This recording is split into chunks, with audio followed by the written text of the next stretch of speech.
Så skal vi endelig prøve å få tatt litt bilder av deg også, Sita.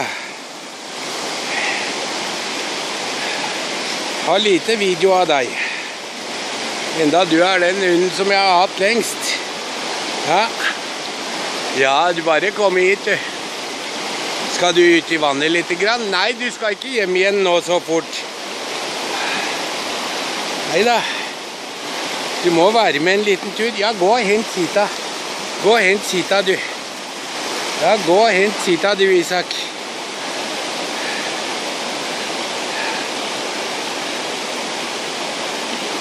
Her kommer Isak og lurer på hva det er vi driver med. Ja. Skal vi gå litt lenger innover da, kanskje? Ja. Vi går litt lenger innover da, vet du. Ja. Ja, kom igjen. Kom igjen. Vi går litt lenger innover. Ja. Kom igjen, vis dem veien du, Sita. Ja, vis dem veien.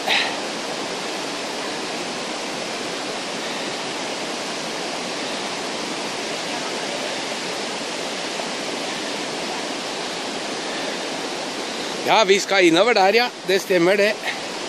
Ja, det stemmer det. Langt oppover der. Dere er matfrak. Er dere matfrak? Slutt å gi dem noe.